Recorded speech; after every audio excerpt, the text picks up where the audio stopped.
Hello everyone, আমি সুদীপ। তো আজকের ভিডিওতে আমরা আলোচনা করব নিউটনের দ্বিতীয় সূত্র অর্থাৎ নিউটনস সেকেন্ড ল নিয়ে। তো ভিডিওটি শেষ পর্যন্ত দেখতে থাকো এবং আমার চ্যানেলটি সাবস্ক্রাইব করে দিও। চলো ভিডিওটি শুরু করা যাক।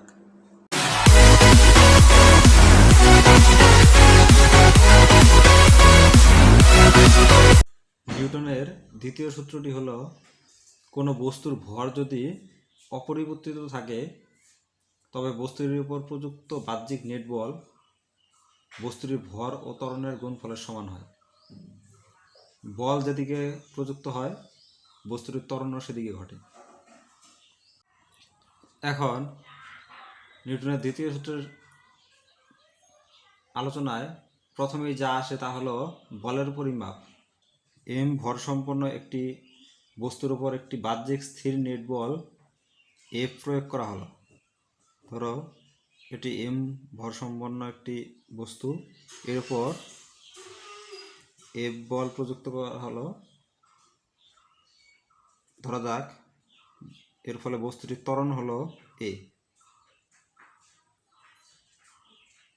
সুতরাং দ্বিতীয় সূত্রানুসারে এফ বস্তুটির উপর প্রযুক্ত বল সমান হবে বস্তুটির ভর গুণ ত্বরণের সমান। অর্থাৎ দ্বিতীয় গতিসূত্র থেকে পাই আমরা এফ ইজিক্যাল টু এম এ। এই সমীকরণটি আমরা পাই। এই সমীকরণ থেকে আমরা বলের সংজ্ঞা দিতে পারি। ধরি একক ভর এম ইজিক্যাল টু 1, একক ভর সম্পন্ন একটি বস্তুর উপর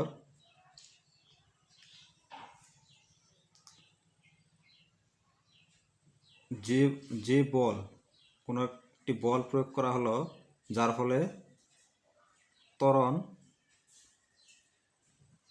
একক ত্বরণ সৃষ্টি হলো।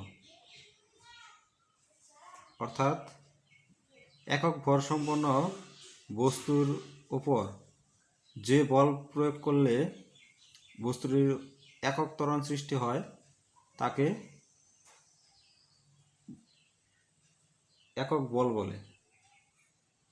অর্থাৎ এখান থেকে আমরা একক বলের সংজ্ঞা পাই, একক বল।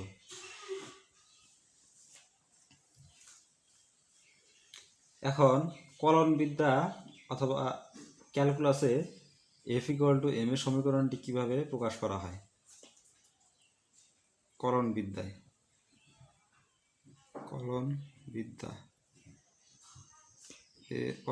এফ ইকুয়াল টু এম এ।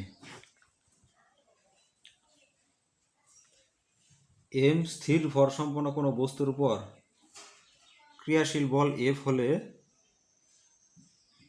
বস্তুটির যদি এ ত্বরণ সৃষ্টি হয় তাহলে কলনবিদ্যায় এ ইজ ইকুয়াল টু ডিভিডিটি, অর্থাৎ বেগের পরিবর্তনের হার ইজ ইকুয়াল টু ত্বরণ। এখানে ভি হচ্ছে বেগ, অর্থাৎ এফ ইকুয়াল টু এম এ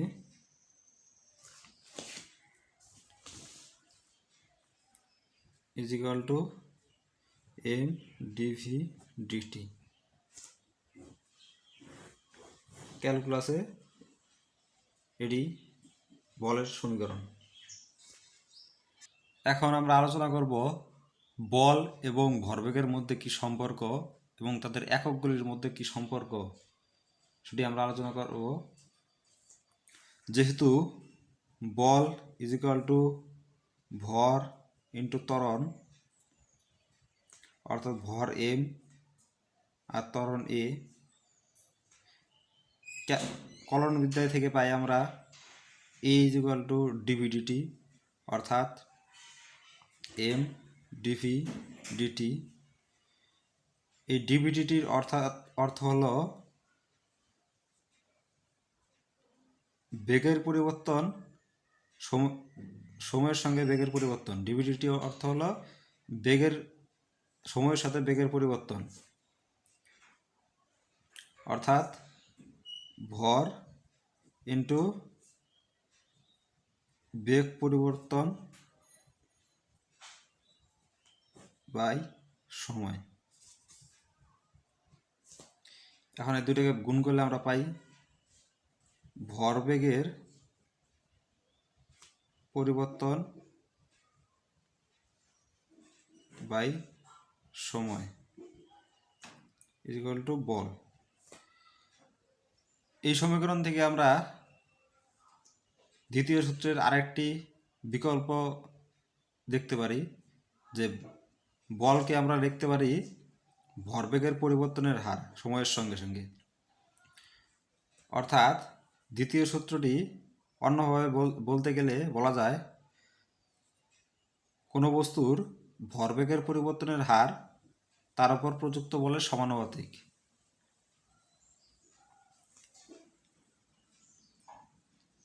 অর্থাৎ ভরবেগ ইকুয়াল টু ভরবেগের পরিবর্তন সমান হবে বল ইন্টু সময়।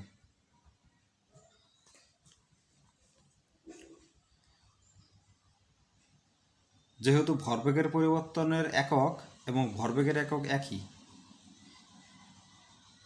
সেই হিসেবে ভরবেগের একক হবে একক সিজিএসে বলের একক ডাইন আর সময়ের একক সেকেন্ড সিজিএস।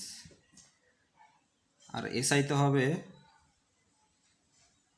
নিউটন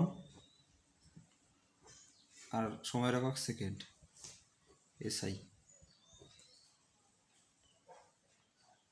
একইভাবে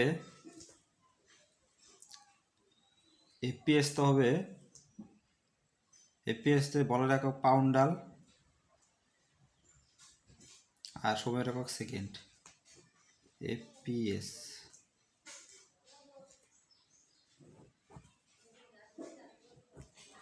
এখন আমরা বিভিন্ন পদ্ধতিতে বলের একক নিয়ে আলোচনা করব। সিজিএস পদ্ধতিতে বলের একক হচ্ছে ডাইন, বাংলায় ডাইন। এর সংজ্ঞা হচ্ছে যে বল 1 গ্রাম ভরের উপর প্রয়োগ করলে 1 সেমি পার সেকেন্ড স্কোয়ার ত্বরণ সৃষ্টি করে। অর্থাৎ যে বল এই 1 গ্রাম ভরের উপর প্রয়োগ করলে তার ত্বরণ 1 সেন্টিমিটার পার সেকেন্ড স্কোয়ার হয়, তাকে সেই বলকে সিজিএসের ডাইন বলে। অর্থাৎ 1 dyne is equal to 1 gram into 1 সেমি পার সেকেন্ড স্কোয়ার, অর্থাৎ 1 gram semi per second square. FPS পদ্ধতিতে বলের একক হচ্ছে পাউন্ডাল।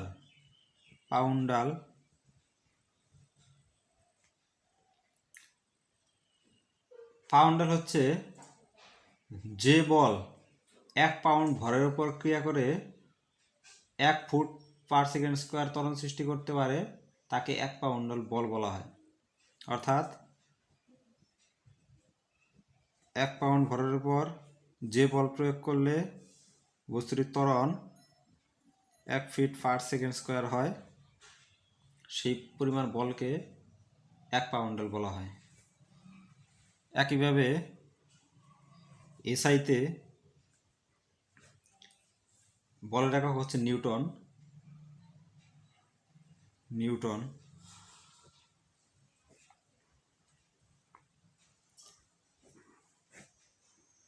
নিউটন হলো যে বল 1 কেজি ভরের উপর ক্রিয়া করলে তার ত্বরণ 1 মিটার পার সেকেন্ড স্কোয়ার হয়, তাকে সেই পরিমাণ বলকে 1 নিউটন বলা হয়। নিউটনকে এন দ্বারা প্রকাশ করা হয়।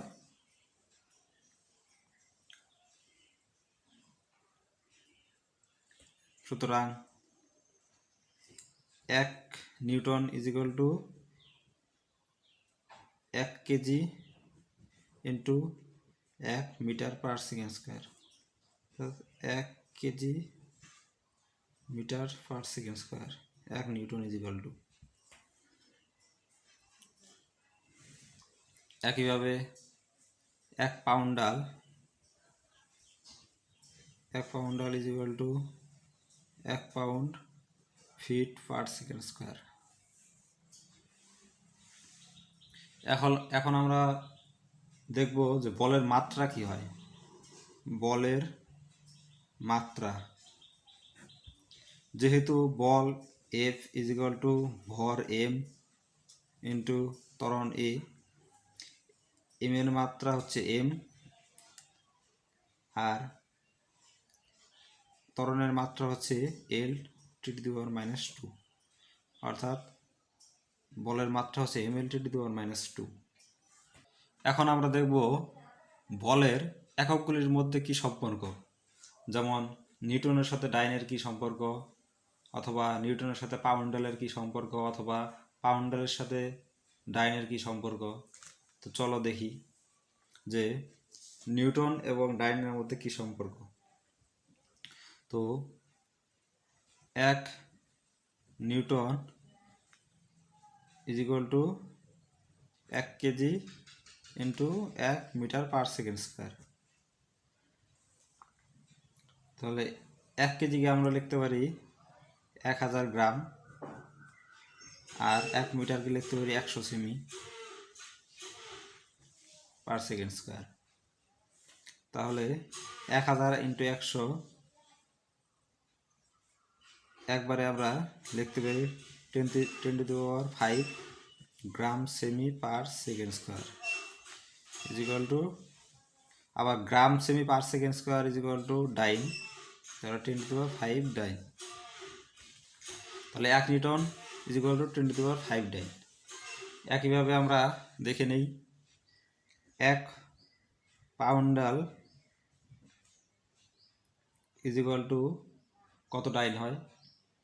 1 poundal is equal to 1 pound into 1 feet per second square. 1 পাউন্ডকে আমরা লিখতে পারি 453.6 gram. 1 pound is equal to 453.6 gram, আর 1 feet is equal to 30.48 cm per second square. এই দুটোকে গুণ করলে আমরা পেয়ে যাই 13,825.7 into gram semi per second square, और gram cm per second square is equal to dine.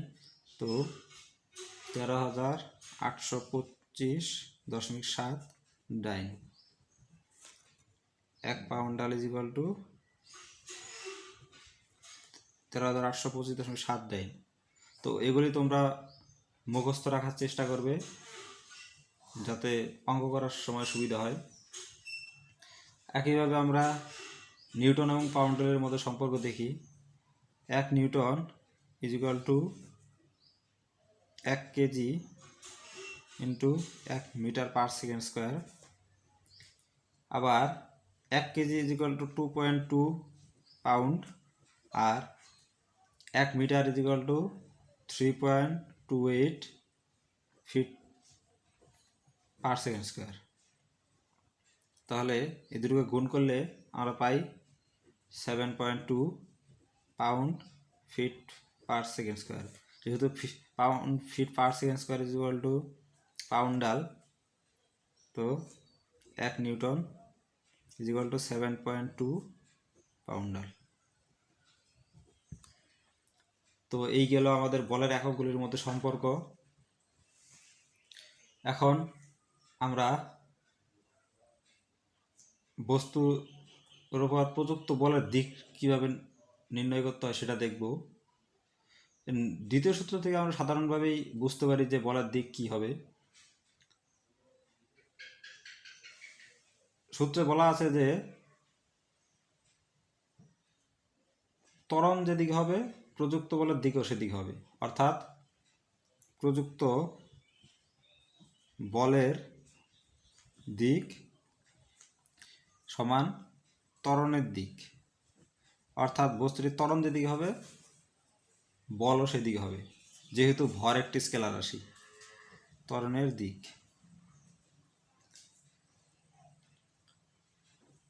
এখানে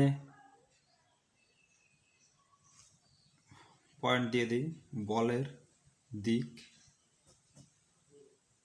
প্রযুক্ত বলের দিক সমান ত্বরণের দিক, যেহেতু F = ma, এখানে F একটি বল একটি ভেক্টর রাশি, m স্কেলার আর ত্বরণ একটি ভেক্টর রাশি।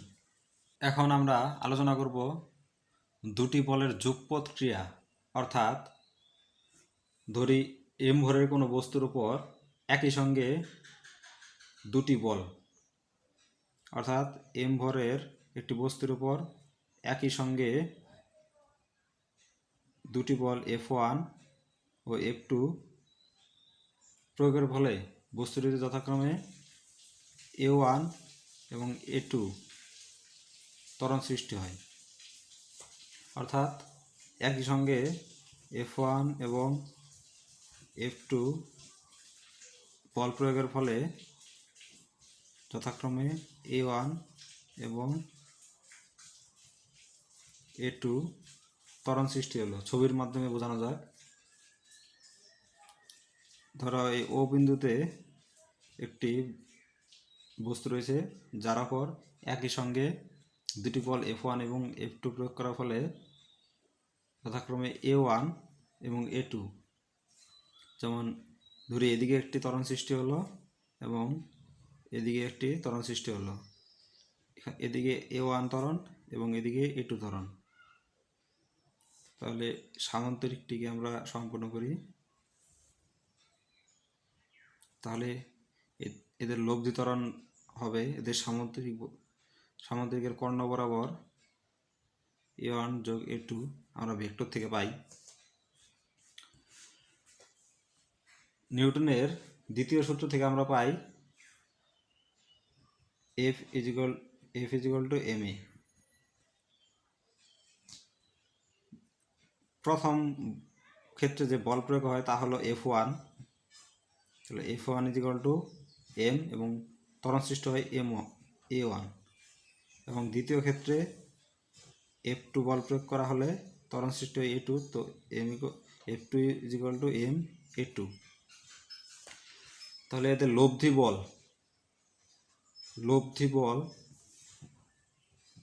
হবে F = F1 যোগ F2, m A1 যোগ m A2, m কমন নিলে A1 যোগ A2। এই ছবি থেকে আমরা A1 যোগ A2-র দিক দেখতে পাচ্ছি, একে আমরা A নাম দেই।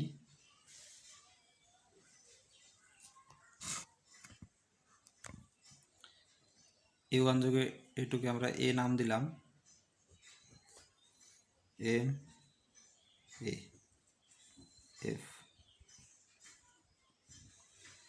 এই চিত্র থেকে আমরা লব্ধির,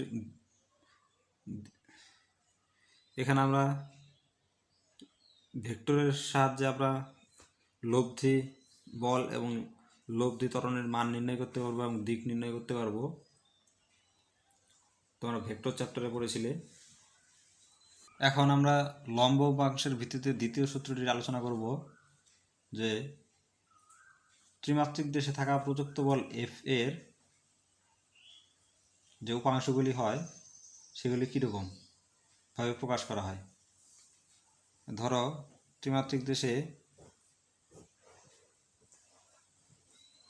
এটি x অক্ষ, এটি y অক্ষ, এটি z অক্ষ, একটি বল প্রযুক্ত করা হলো, এটি মূলবিন্দু, বল হলো F।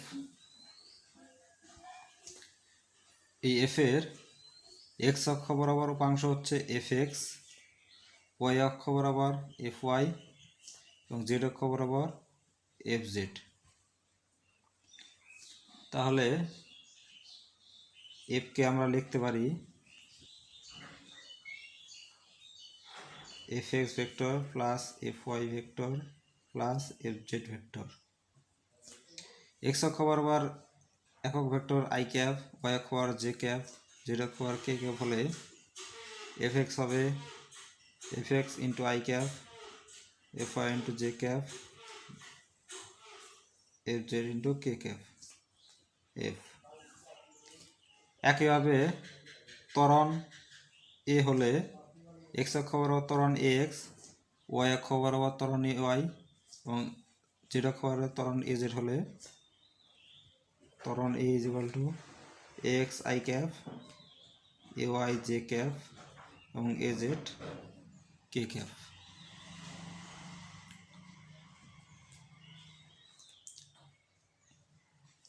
যেহেতু F is equal to M A, সুতরাং F X I cap plus F Y J cap plus F Z K cap is equal to M into X I cap plus A Y J cap plus A Z K cap. সুতরাং দুই পক্ষ থেকে পাই F X is equal to M A X, F Y is equal to M A Y, F Z is equal to M A Z. সুতরাং নিউটনের দ্বিতীয় গতিসূত্রকে গাণিতিক নিয়মে প্রকাশ করলে আমরা এভাবেই পেতে পারি। এর সঙ্গে ভিডিওটি শেষ করছি। আমার চ্যানেলটি সাবস্ক্রাইব করে দিও। Thank you.